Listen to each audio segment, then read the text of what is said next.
Good afternoon, everyone.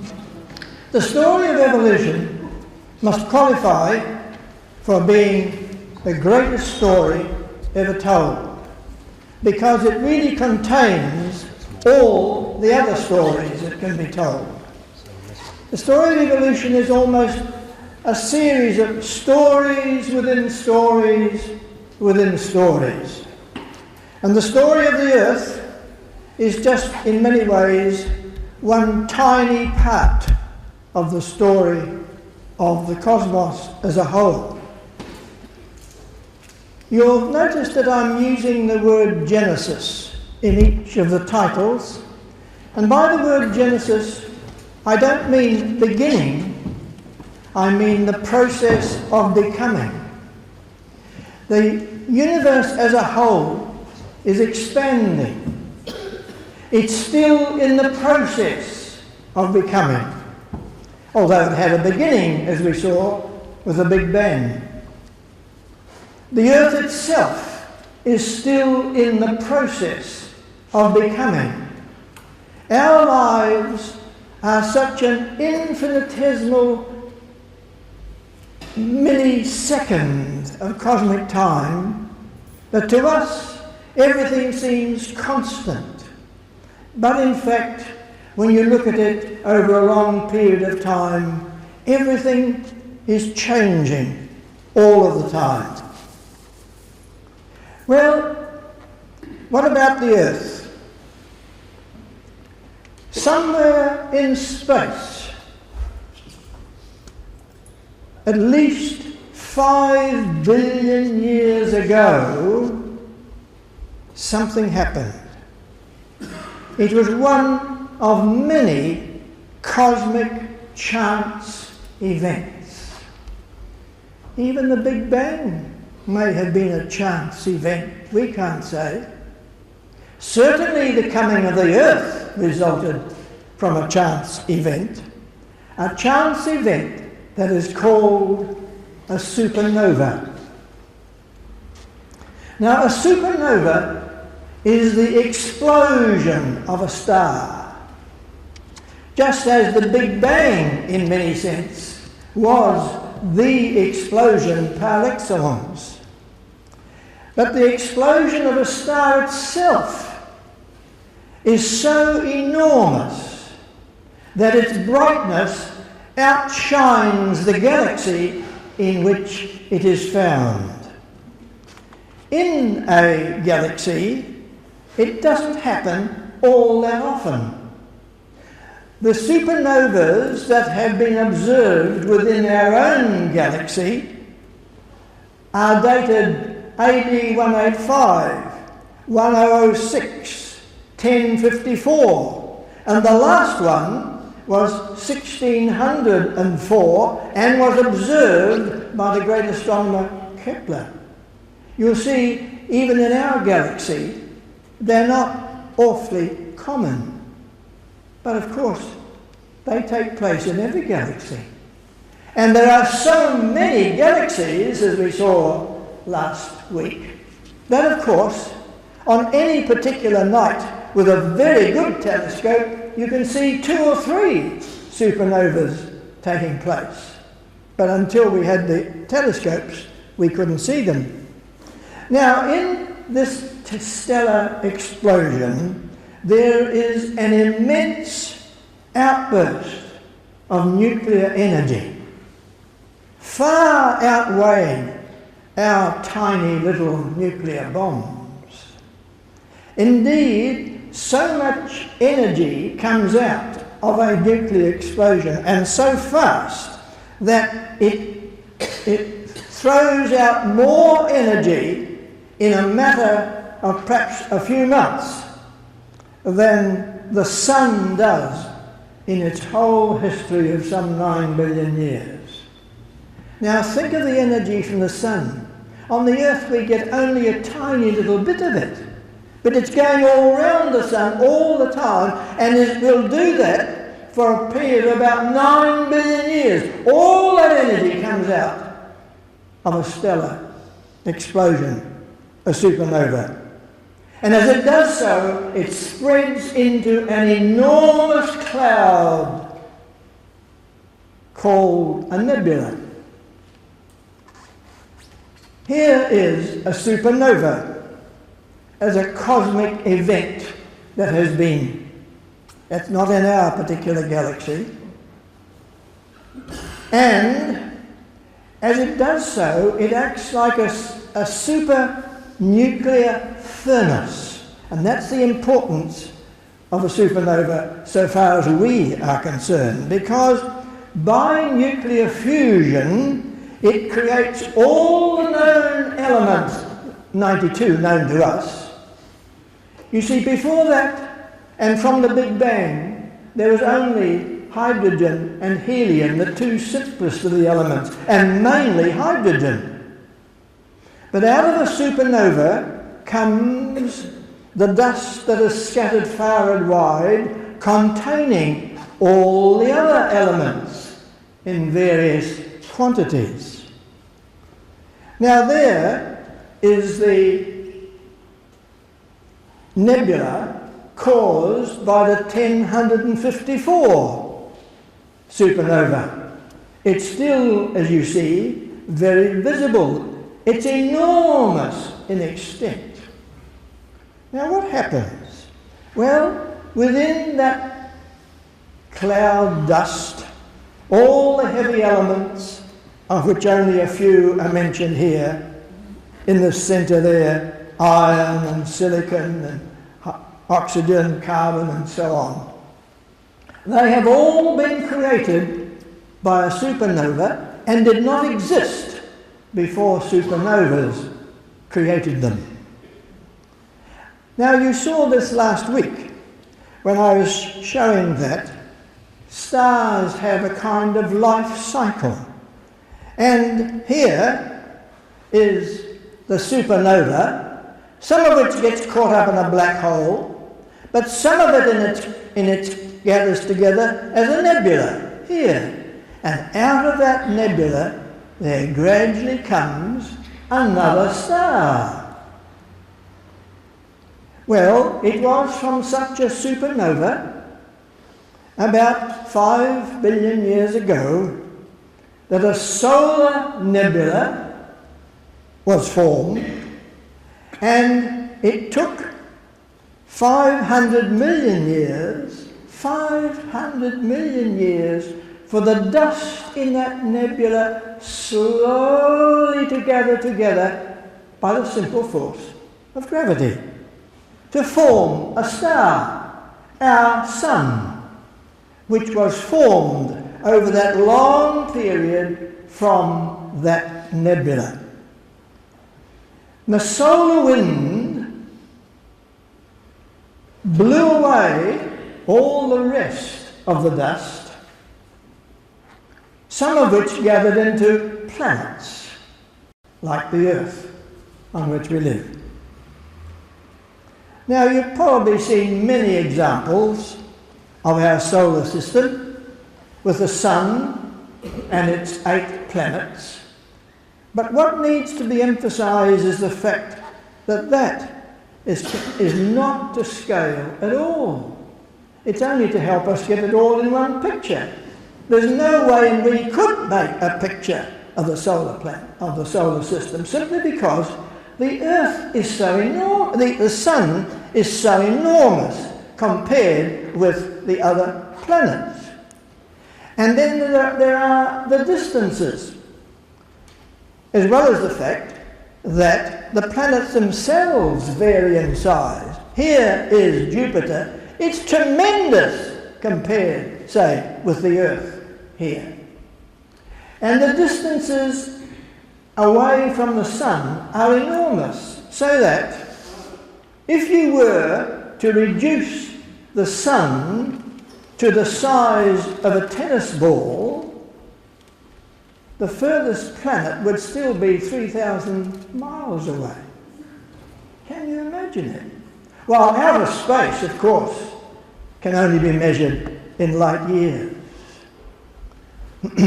Now, the Sun and its 8 planets, but not to scale, are like this. The four closest to the Sun, and there we are with Mercury and Venus closer to the Sun than we are, Mars a bit further away, they are relatively small compared to the other planets, and they are solid, as we know only too well, without Earth. And the mass of the Earth has very high density. But if you go to the other four planets, Jupiter, Saturn, Uranus and Neptune, they're large by comparison with us, but they're simply gas. But gas compressed at tremendously high pressure, but still gas, with very low density compared with the solidity of the inner four planets. Now, 6 of the planets have moons, so that if we look at it within the total history of cosmogenesis, this is the point. 9 billion years after the Big Bang, before the solar system came into existence. And that's where the story of the Earth begins, Geogenesis, from about 4.5 billion years ago. At that point, our whole system, including planet Earth, was formed. But where did the moon come from? Well, we don't completely know the answer to that, but the most common theory is this. It's called the giant impact theory. And it is this, that in the early stages of our solar system, another smaller planet collided with Earth in its early stages. There it is in picture form. And as it did so, all the heaviest material in this protoplanet, iron and nickel and so on, went straight into the centre of the Earth. But the rest of it glanced off and became the moon, orbiting the Earth as it does to this day. And the reasons for thinking this theory is correct is that the moon is less dense than the Earth. And what is more, it is more spherical, because we know that the Earth flattens out at the poles and is more elliptical than a complete sphere. Now, the impact left the Earth with its axial tilt. And that, of course, is tremendously important, because it provides us with the seasons of the year. And we would never have the growth of spring and summer and autumn and winter if it had not been for that axial tilt. And if this theory is correct, it all came about because of a chance event. These two heavenly bodies colliding as they did. And an artist has attempted to give an impression of what that great collision might have been like. Of course, there was no one there to take a photo of it at the time. Now, when you compare the Earth with the Moon, the diameter of the Moon is 1/4 of that of the Earth. But its mass is actually only 1/81st of the Earth. Tremendously small in mass compared with the Earth. Now, why is it that we never see the other side of the Moon? Have you ever puzzled about that? Well, the reason is it's synchronous, it's in synchronous rotation with the Earth. In other words, the moon revolves on its own axis in exactly the same time to the split second that it revolves around the Earth. That's an extraordinary phenomenon. And it is thought it didn't used to do so. Once it revolved faster on its axis, but over time it has slowed down to what it does today. Now we can see both sides of the moon thanks to our astronauts.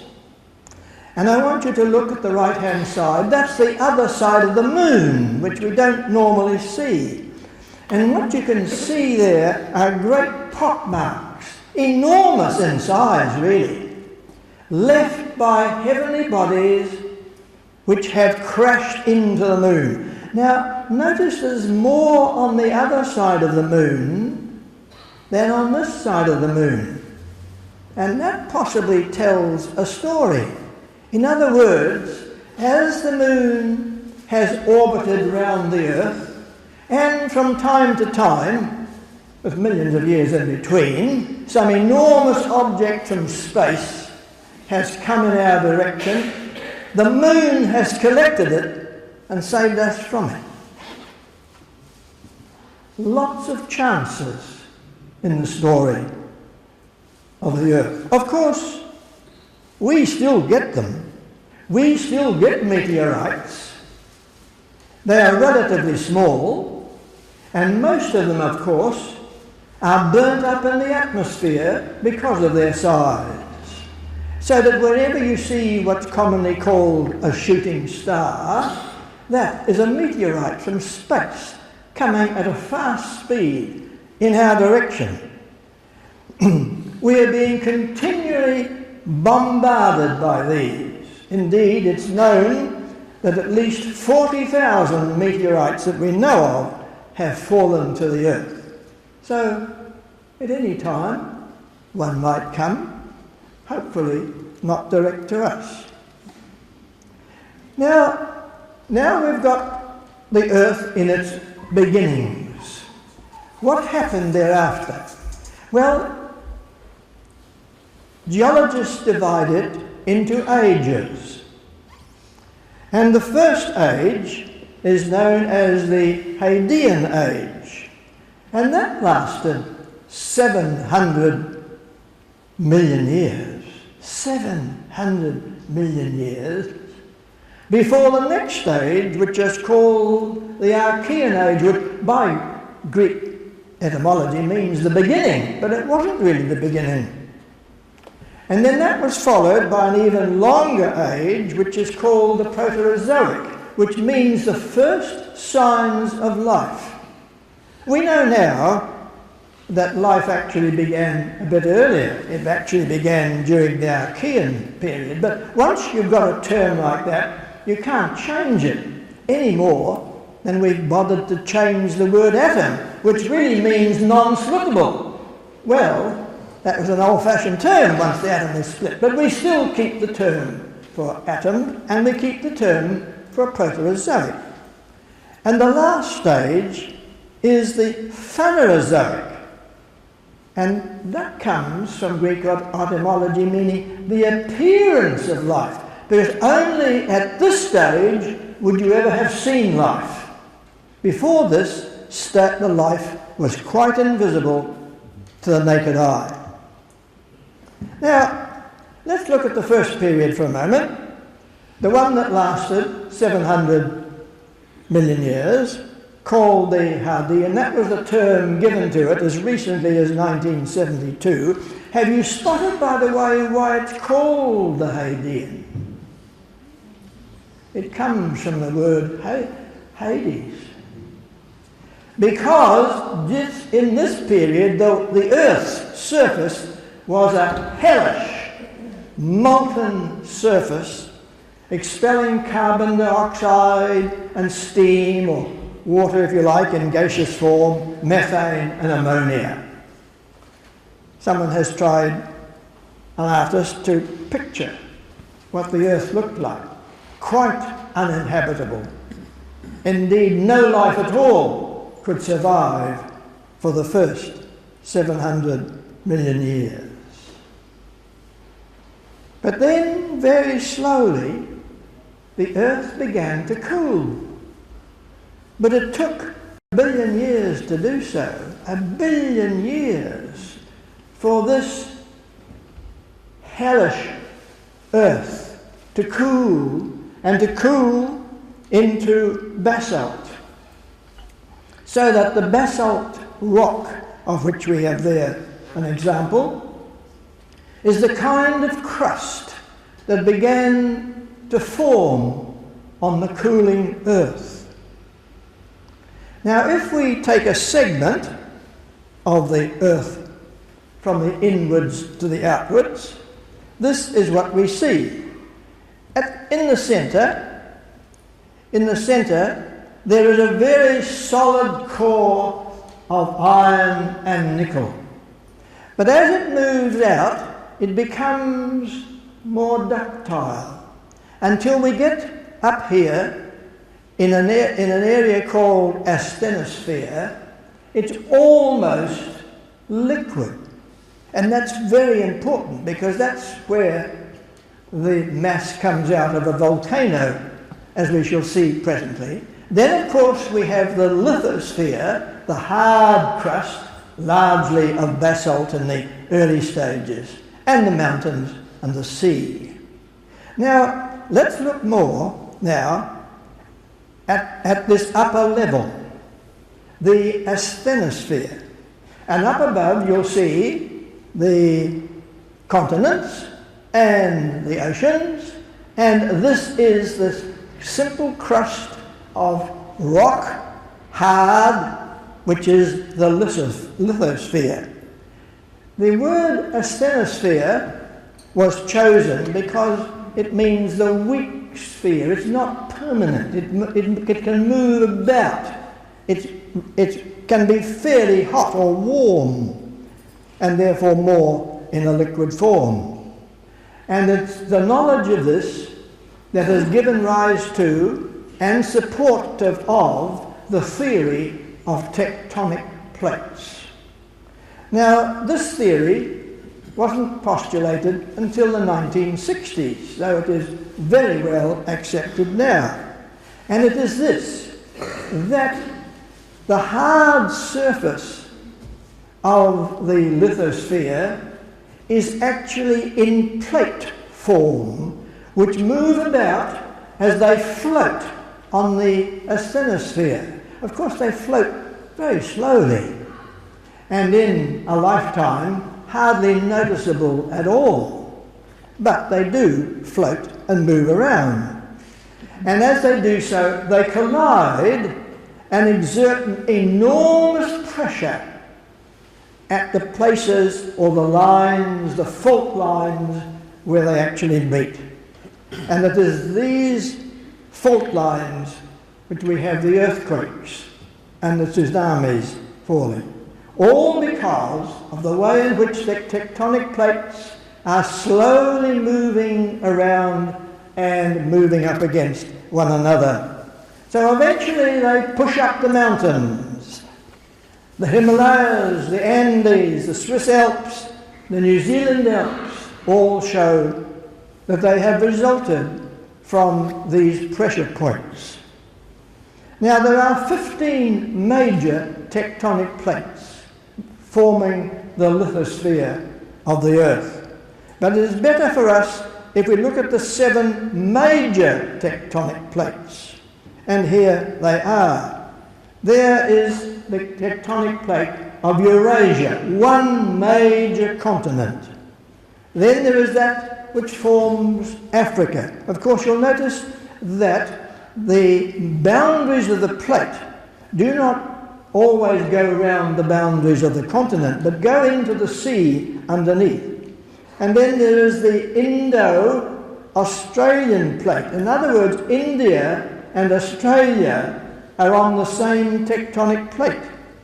And of course, the Antarctica is a pretty obvious example of one massive continent on a plate. Then comes North American, the South American, and the whole of the Pacific Ocean, even though it's underwater, is a plate of its own. Now look at where we are. Here's New Zealand, with the edge of the Pacific plate coming up against the Indo-Australian plate. And here we are right in the middle of it. Notice how it goes down the east coast, where Hawke's Bay earthquake was, right through the middle of Wellington, and then through the strait and down the other side of the west coast. So that's the reason why Wellington is making preparations for the next earthquake. Now, where did the ocean come from? Or what we might call the hydrosphere? It certainly wasn't there in the Hadean period. But as the earth cooled and the steam was able to condense, then from about 4 billion years ago, the ocean began to form. But was there any dry land? Probably not. So when did the dry land appear? Well, of course, our Bible tells us that. It was on the third day.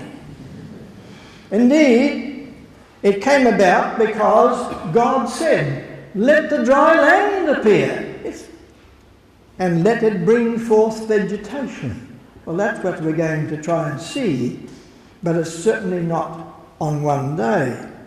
Now, the history of the tectonic plates shows how our continents came to be as they are now and as we recognise them.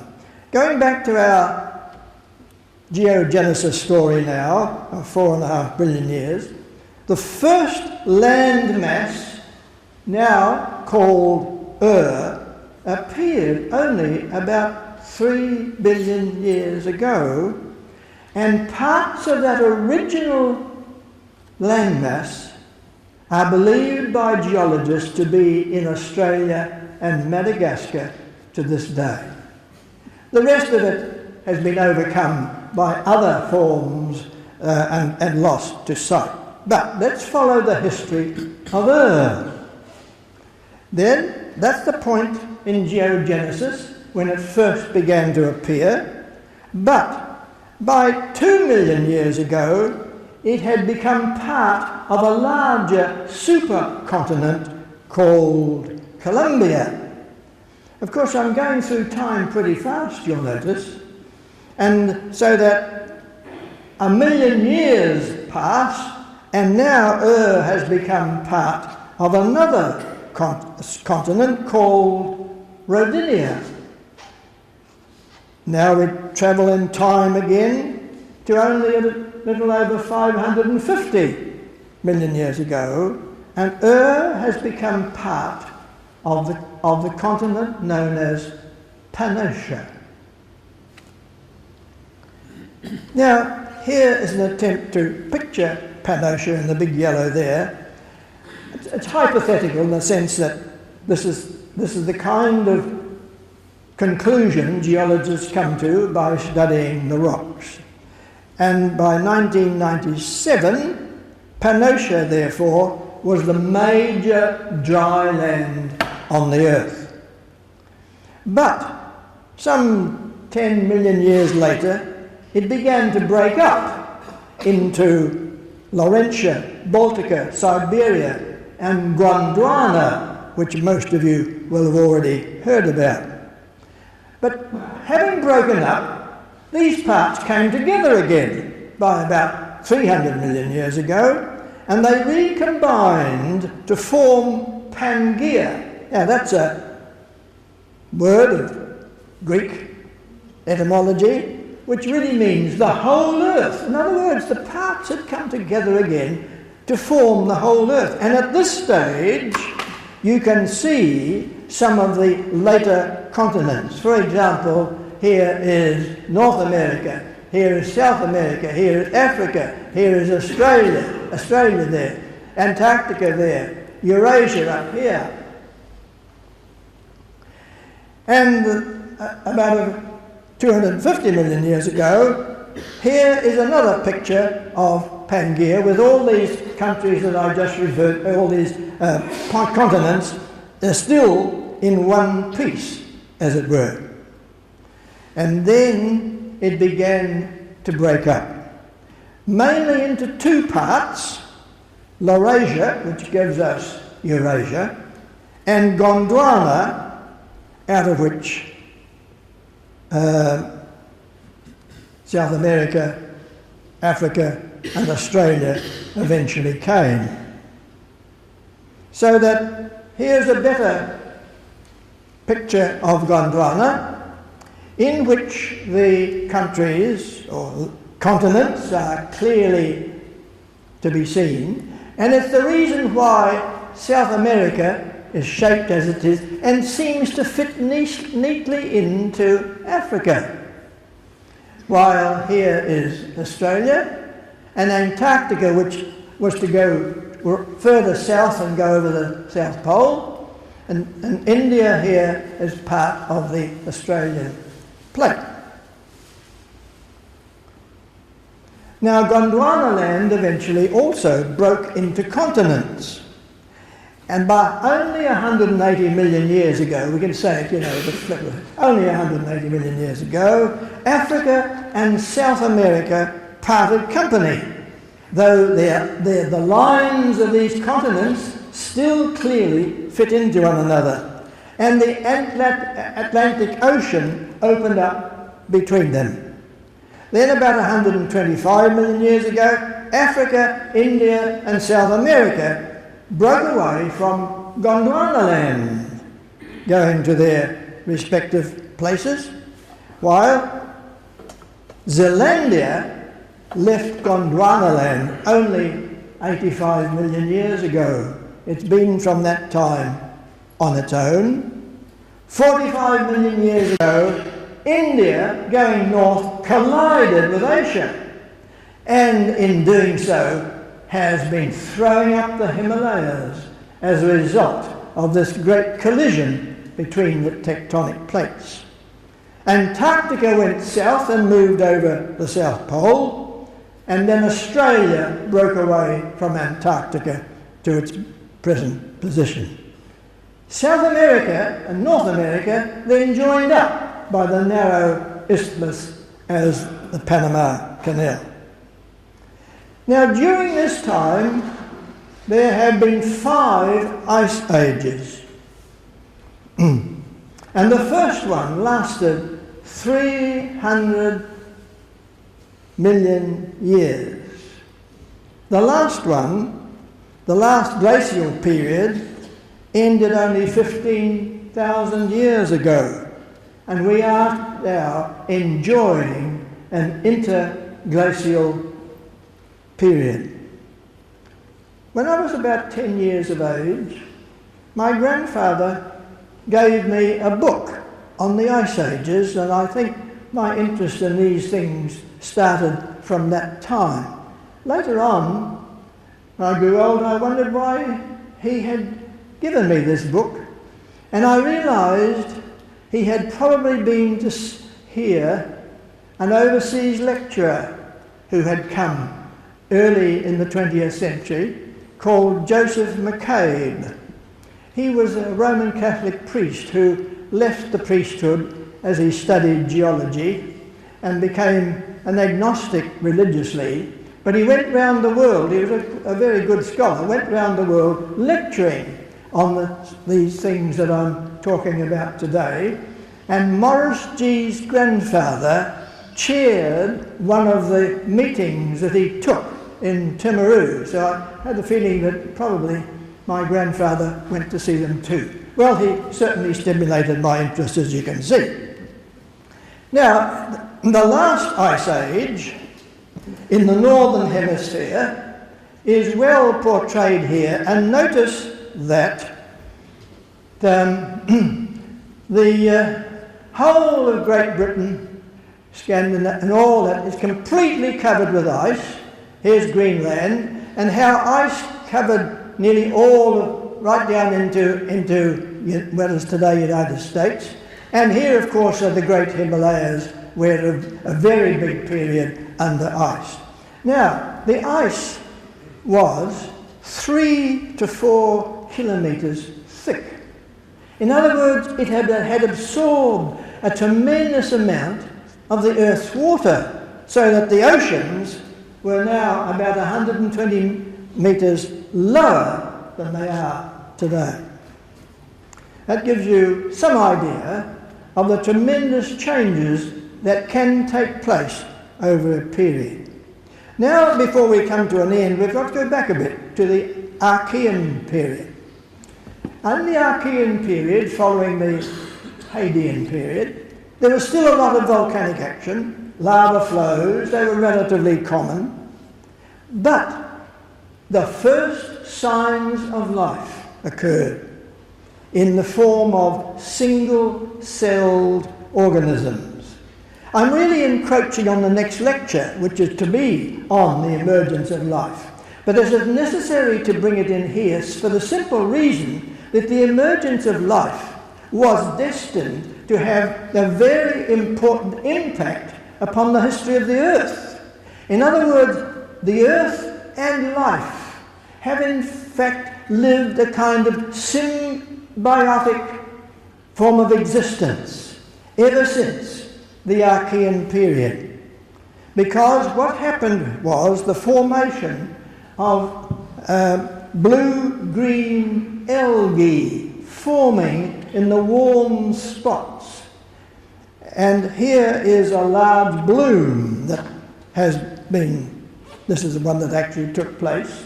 And I understand that scientists have found forms of this in White Island, just off the coast of the Bay of Plenty, where is an active volcano. And in this very hot place, nevertheless, simple forms of life emerge. That's the mystery, which we shall have a look at more in the next lecture. Now, these simple forms of life began to affect what was happening on the Earth, because using solar energy, they produced the oxygen by photogenesis, which is so important. There was no oxygen in the atmosphere up until this point, until they brought it along. And that's what has stimulated the growth of life and the evolution of life in its great diversity much later. Whereas any oxygen-intolerant organisms were extinguished. Oxygen is a very powerful gas, as you know only too well when you leave your iron things out and they rust so quickly. It's very powerful, and yet, of course, we depend upon it for life. Oxygen in which there is 2 atoms of oxygen to the molecule, properly called dioxygen, is essential for life. And by about 2.5 billion years ago, the atmosphere was gathering a reasonable amount in it, so much so that life could have existed at that point.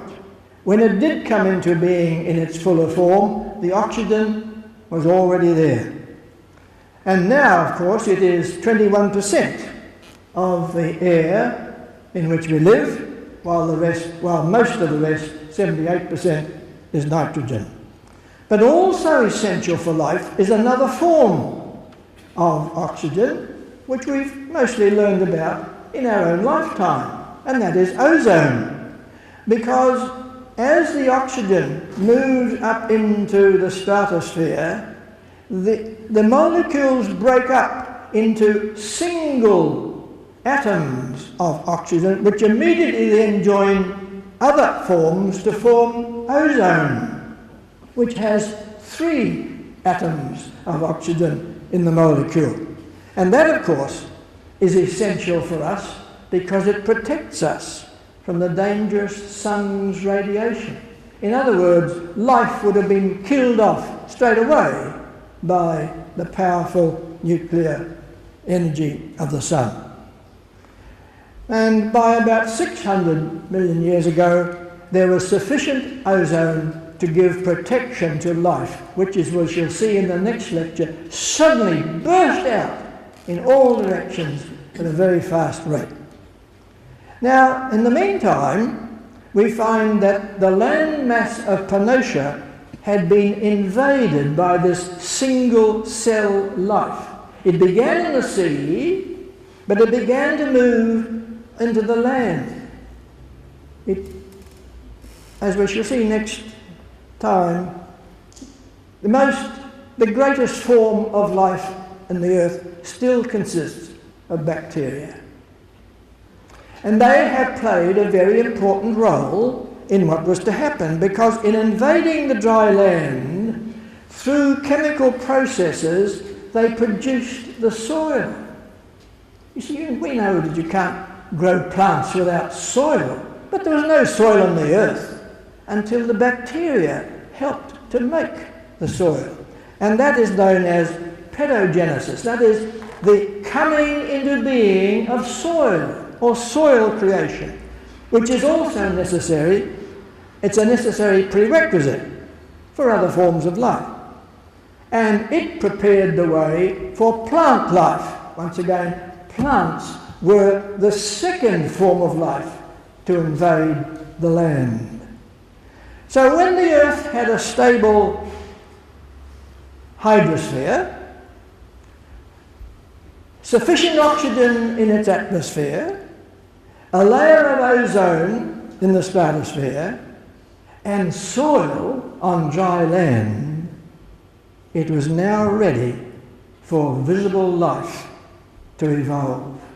But it had taken 12 billion years of cosmic time to reach this point.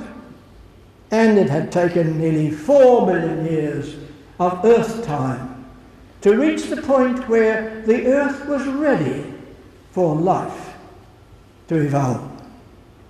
So, to sum up, there's the picture again in which we see how microscopic life emerged in the Archean period through the Proterozoic period, but only in a form which we couldn't see with our naked eye. Life for a long time was simply microscopic. And not until you get to the Phanerozoic period does it become visible. So single life, cell life, was invisible. And yet, this is a wonderful mystery. It is single cell life which prepared the planet and gave the planet the conditions in which visible life could actually evolve. Of course, it was still mainly a watery planet, the only planet of the whole 8, which is a watery planet. So, out of the hydrosphere came a new sphere, the biosphere. The planet now is alive. And single life began there, but life as we know it only began much later. To sum up, out of the sky came the earth. And on the earth there came life. And that's the story of biogenesis that we'll take up next week.